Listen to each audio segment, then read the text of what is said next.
Hello everyone, my name is Michelle and welcome to Reading on My Breaks.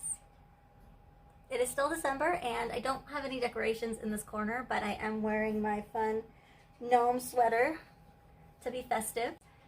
Today I am going to introduce you to the TBR game that I made, and we are going to walk through it and get ready for me to play for the first time in January.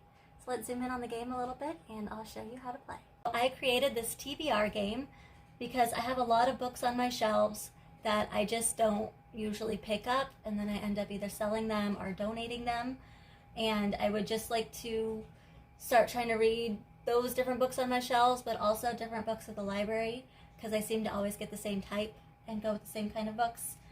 So I did create this TBR game to help with that, and I used Clue because I always loved Clue growing up, and this is Clue Master Detective.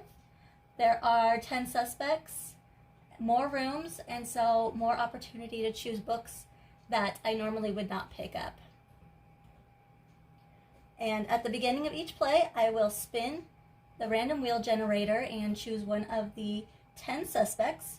For this one, we are going to be using Professor Plum. And just like in regular Clue, each of the suspects has cards, and with this addition in the manual, each suspect also has a longer blurb about them. So when the suspect is chosen, I will read the blurb, and this one for Professor Plum says that he is the head of the archaeology department and came to the manor to solicit financing for a bone hunting expedition in an unnamed Middle Eastern country. He knows just where to unearth a prehistoric skeleton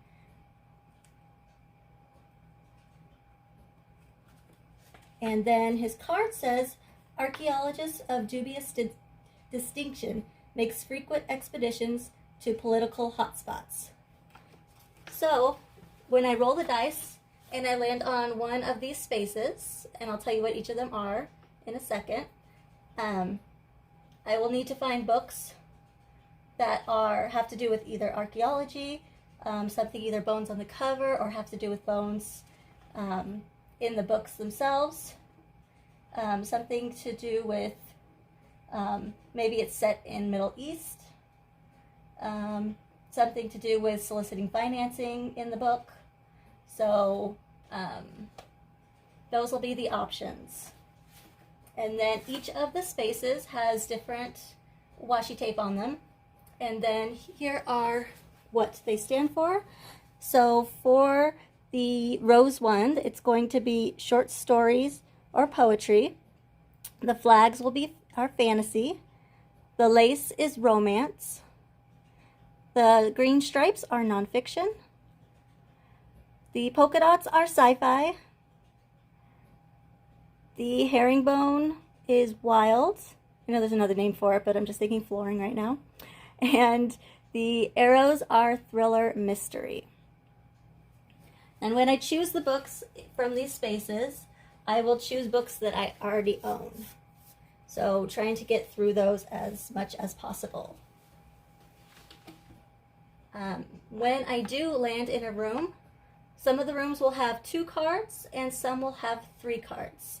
So in this instance, this one has 2 cards. So to be able to look at either one of these cards, I will have to choose, and I'll have these either in a cake pan or in a, oh, those are falling. That's okay, I think you can still see them. Or in a mug, just kind of whatever I could find at home.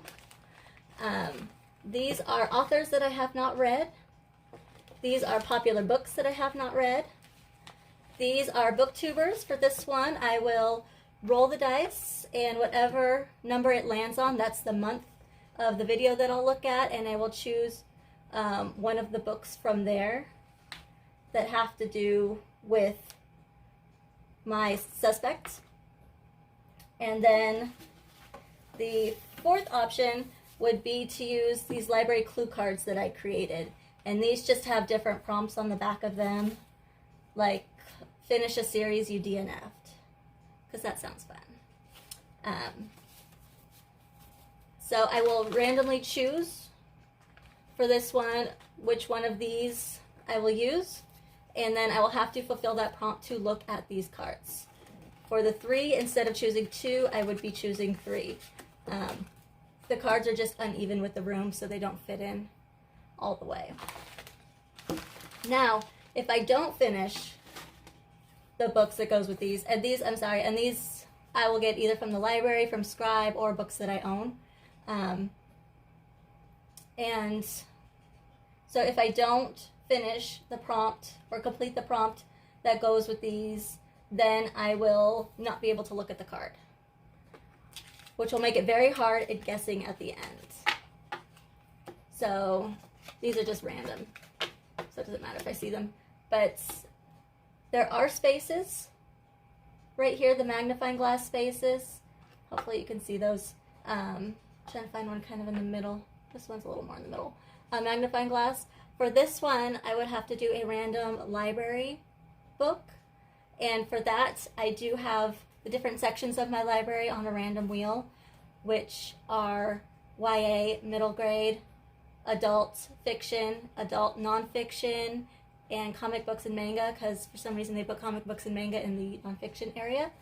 And so I'll have to do a random wheel generator to pick that, and then a random number generator to pick which row of books, and then which shelf of books after that.